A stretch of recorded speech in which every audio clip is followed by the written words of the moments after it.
Hospital Porter's pride and dignity stop the New World Order. Welcome to Panwo TV.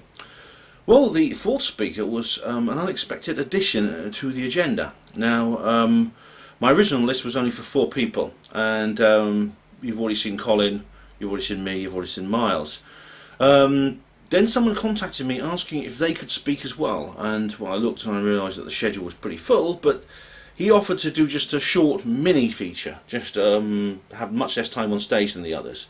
He was happy to come and speak for just 25 minutes, and his name's John Scarry, and so I looked at some of the material he wanted to present and I agreed because I think it was very important. Now, John came all the way from Ireland to be at the conference. As far as I know, he's the one who travelled the furthest of anyone to be at the Roswell 70 conference. And what he has to say is really quite remarkable. So this is new, completely exclusive information he's never spoken about publicly before. Really is very, very important, and the documents he talks about, I think, certainly warrant further study. So, let me give, with no more further ado, let me give you John Scarry. West Yorkshire. If you want details, go to ufotruthmagazine.co.uk. If you, like I say, you like that, you'll love. If you love this, if you like this, you'll love that. So please do get there. Now we've got a gentleman going to speak now called John Scarry. He's a guy who approached me quite recently saying he had some very important information he wanted to reveal. I took a look at it and I agreed to let him do a little mini feature at this conference. In the meantime, I'm going to pass you all around this document to look at while John is speaking, and you could have a read of it and just pass it on to the person next to you. So John Scarry's come all the way from Ireland, ladies and gentlemen, specially to talk here. I think, as far as I know, that's the longest, that's the most distant delegate we have, most distant speaker or delegate. So John Scarry, thank you very much.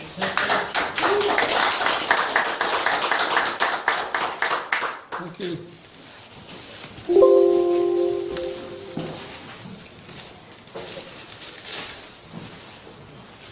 This was a document that was first published by Timothy Good in his book Beyond Top Secret. It was the one after Above Top Secret. And the background to it is, it was a batch of documents. It had nothing to do with those recent ones or the original ones that came on a roll of film. Nothing to do with these other documents. This was a batch in the 1990s that was given to a researcher called Timothy Cooper, a Californian researcher, by a senior intelligence officer. Now, the intelligence officer told Cooper that he had mixed up some fake ones with real ones, and he'd done reconstructs where he'd actually either retyped or added bits or taken, but he said the basic information was correct. But of course, anybody who hears that doesn't want to know. You're switched off completely when you hear there's fakes and real ones, you know. So this was interesting because I don't know what typewriter it was used on. I don't know if it was typical of Rear Admiral Roscoe Hillencott's style of writing. But what I believe it is a draft document, the first stage of a draft document, where he would have given it to his secretary, she'd have typed it up, given it back to him, and for him to check for typos or corrections. And there is a couple of typos in it. But I'll just run through it quickly, and then we'll concentrate on some of the important bits of information I believe are contained in it, which convinced me it's a genuine draft document. So the address is Washington, D.C., Central Intelligence Group, dated 19th of September 1947, and that's about 2.5 months after the Roswell events. Memorandum for the military assessment of the Joint Intelligence Committee. So that spells magic, military assessment of the Joint Intelligence Committee. Subject: examination of unidentified disc-like aircraft near military installations in the state of New Mexico, a preliminary report. So that's what it's about. Now there's 4 paragraphs. Now the first paragraph is sort of a bureaucracy, if you like. He's talking about the changes in the national security organization and the setting up of the CIA. And he became the first director of the CIA just a couple of months after this. So that's kind of bureaucratic stuff. I can't imagine a hoaxer writing that kind of stuff. Maybe Nick Pope could, maybe, but... So the important ones are the paragraph...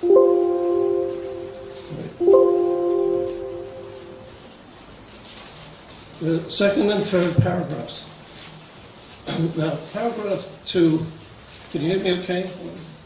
Yeah. If you can read that, can you all read that?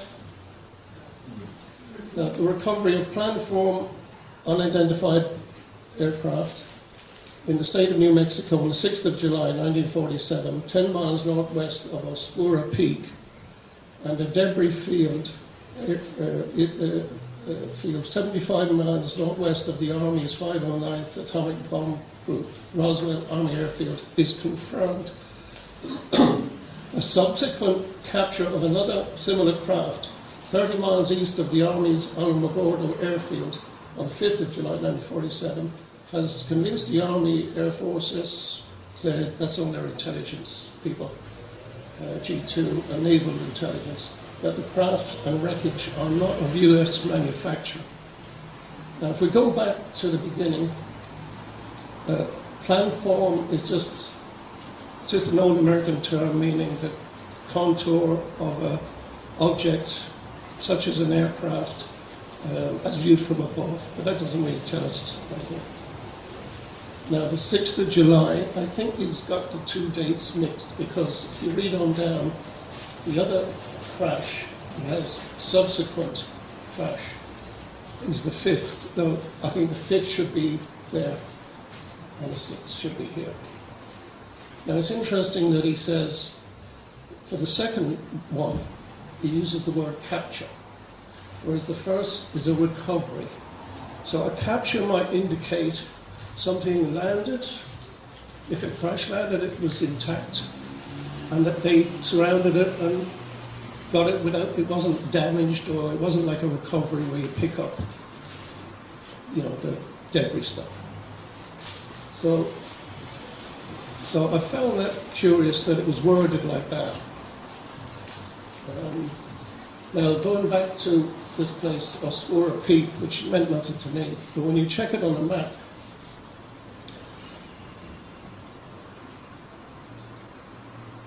you see Oscura here, and Oscura Peak is somewhere around there. So 10 miles west of that would be on the White Sands, near the Trinity site. Now, that's where the first atom bombs exploded. And I think we all believe that these visitors came to this part of the world because of probably the first atom bomb being exploded. So that was confirmed actually by even Major Marcel himself in an interview in 1979, where he was talking to a reporter and he said, I heard of another crash, apart from the Roswell debris field, 60 to 80 miles west of Roswell, and he mentioned this town here, Carrizozo, if that's the correct pronunciation. So that helps confirm that there was a crash there. Now, Timothy Cooper's father was a master sergeant in the Alamogordo Air Base, which is beside the Trinity site in the White Sands. And Cooper's father told him that he'd seen photographic evidence and text that craft were recovered. Now, it says craft, like not a craft. So it might indicate there was more than one recovered at the Trinity, or about a few miles. This is just, I put these sites in as a rough guide. You might find a lot of the books on Roswell, they don't really give you a very good maps or location maps. Some of them don't give any map at all, where it might be. Now, this is the one we're all agreed on. This is the debris field near Corona, where Mac Brazel found the debris and he brought it to Roswell, and Major Marcel went and collected up some of it and brought it back. So that's the one we all know about. And we're pretty sure there was more than one crash site. So now this other one here, there's not a lot of confirmation for that I can find.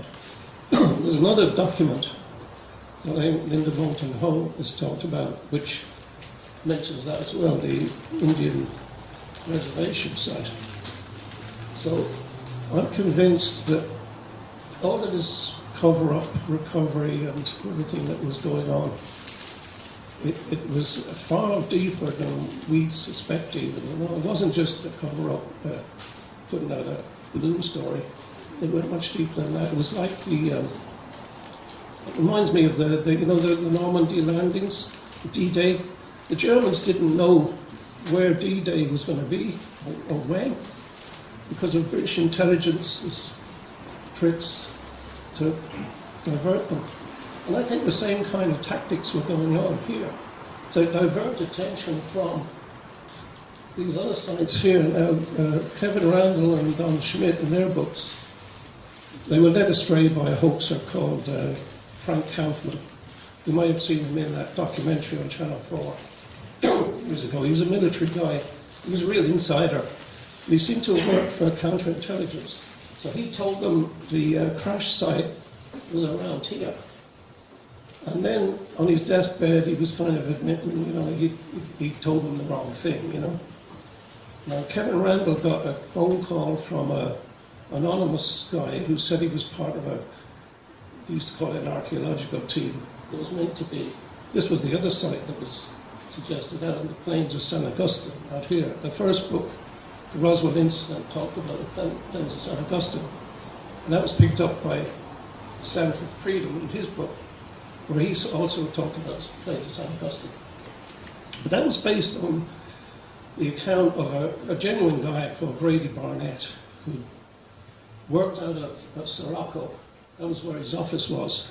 So everyone assumed he was in that area, because the testimony came from second-hand witnesses that he told a story to in the 1950s. Unfortunately, he died in the 1960s, so nobody could interview him. So I think they were wrong about the plains of San Augustine. And the latest book now is by, that talks about Roswell, was The Witness to Roswell by Tom Carey and Don Schmidt. And they say they think they're the crash site, what we call the impact site, where the actual craft or second craft was recovered from, is closer to the debris field. But they don't give any real evidence for that. There's a video of them that was shown on the Science Channel where they're flying around in a helicopter trying to find the site. And they're saying, there should be a windmill over here and all this kind of thing. They're pretty vague about this, what they call the impact site. Is Sirocco near there? Yeah, there's Socorro, I think it's Socorro. Yeah. Socorro, yeah. Okay. Not to be confused with Sirocco.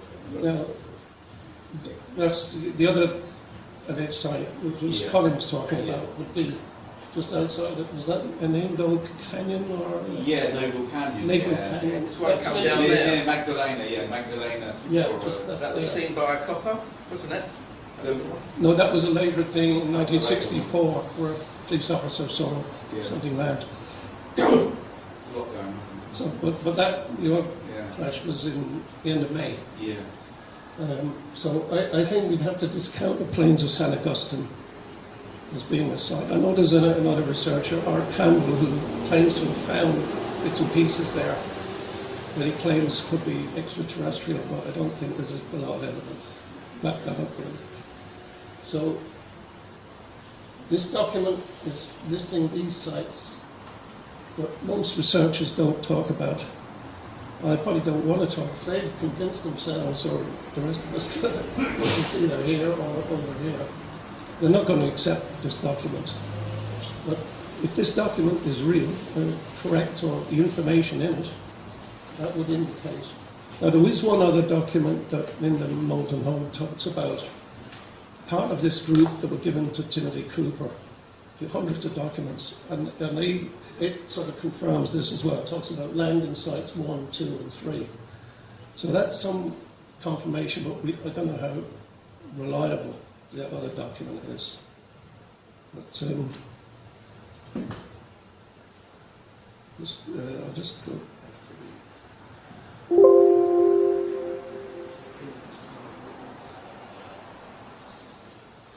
So the third paragraph, again, a bit of the bureaucracy comes into it. He's looking for a directive from the president that there can be a coordinated scientific examination of the objects in question. So it gives you the impression that things are not really coordinated between all these things that are going on. And then he talks about where the material is stored. And this would be as of September 47.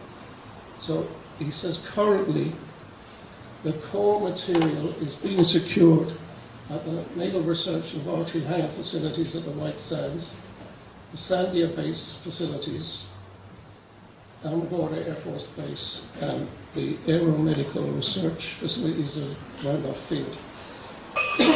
Now, there's no mention of the bodies in this document, and I think any talk of bodies was the real taboo part of the whole thing. Don't talk about the bodies, you know. But there's clues in that paragraph. There are clues. First of all, the core material. What's the core material? The core of a nuclear reactor. Now, if they got the engine or what's the other word for what might have driven these, that's what they were really interested in, not even the memory metal or the smaller bits of debris. They all went to Wright Field immediately, you know.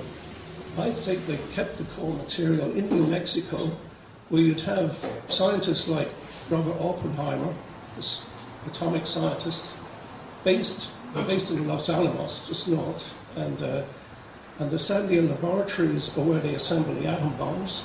So you have Robert Oppenheimer based there. Further south, at the missile range, you've Fall of Von Braun. So they've been mentioned as people who would have looked at stuff. So I think they brought the stuff to those sites for examination by scientists like them before eventually being moved on afterwards. You know? Like the Sandia base is just, as I say, north. Now the last place there was a mystery to me, the Aeromedical Research Facilities at Randolph Field. Now, in any of the books of Roswell I've read, there's no mention of that site, you know, you never heard of it, you know. So when I checked it out on the internet anyway, it turns out it was built in the 1930s as the Air Force's main medical centre for pilots that were injured while flying. And the curious thing then about it is after the war, there was a General Harry Armstrong, who was the chief surgeon in the Air Force, the American Air Force. He brought 6 paperclip German scientists after the war to this base here. And a year later, in 1948, they instigated a program of space medicine. So to me, that's the obvious place to bring, especially if there was a body that was alive, if there was one ET that was still alive, bring them here for these experts to check them out, you know, if they were injured or not, you know. So that was very curious, you know, that sense. So that's where that name should be in every Roswell publication, I think, you know? Because there are people who say they saw bodies there in the 1960s. Apparently Tom Carey has said that. I've just cut off a bit. The next thing there, they talk about Dayton, Ohio. The research scientists at the Air Force's Research and Development Center at Wright Field are utilizing their test facilities. Sorry, it's cut off a bit at the bottom, but they're talking there about the biological center that was being set up in Wright Field. So it gives me the feeling really that the bodies didn't go straight to Wright Field because they weren't ready for it. And even one of the men in Roswell that was loading the crates of debris onto the planes, he said, we weren't told where it was going, but he said it was Wright Field, but it couldn't be because they were still getting their act together, you know, organising their facilities. But I think they would have sent debris to Wright Field, but the bodies would have gone elsewhere, including an obvious place to go is here. It's in San Antonio, Texas. So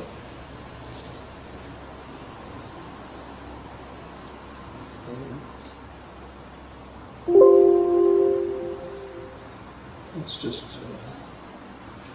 So if you read the rest of that lower part.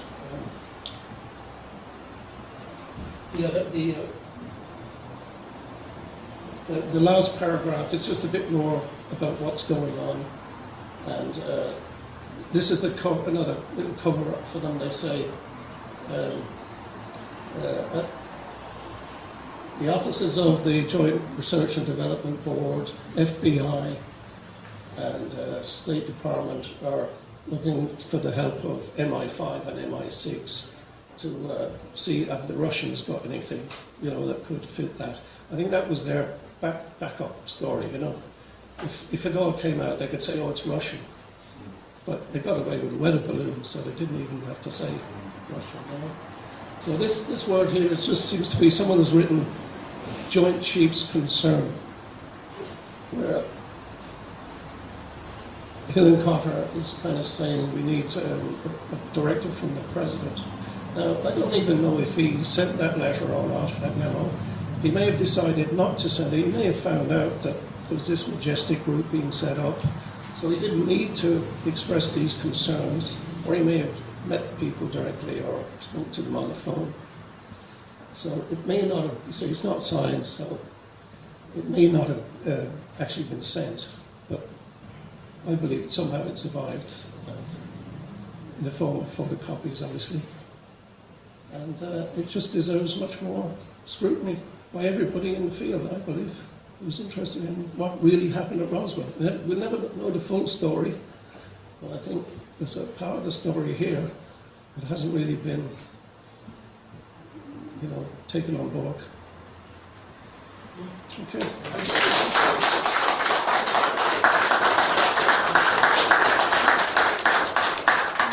Thank you very much, John. Thanks for coming all this way. No problem. John's come all the way from Ireland to give us that. Well, it's supposed. Yes, indeed. That's exclusive new information. I'd like to honor Ben for all the dedication he's put into Roswell. Yeah. I mean, it's no other, apart from Roswell itself. There's nowhere else in Europe, as far as I know. It's been top times. Exactly. Yeah. Thanks, John. We are the only Roswell event, in Europe maybe, I said Britain, but maybe Europe as well, so that's quite something. Well, ladies and gentlemen, do remember, if you do feel we deserve it, then you can contribute your small change in the little tip jar there at the front. So thanks, and obviously it's not obligatory, this is a completely free entry, I said, and I mean that, so you're not obliged to do that at all. Now, do remember that we're going to take a little break now, go to the bar, get another drink, and when you're on your way out or your way in, take a look at the merchandise stall there. There are still some items there. Some of them are unique and exclusive and limited edition. So if you don't buy them from that stall, you probably won't get them again ever. So do bear that in mind. And we're going to have our final speaker of the evening coming up in a few minutes' time, pretty shortly, and that's Tony Topping. So. Charge your glasses, ladies and gentlemen. See you in a few minutes.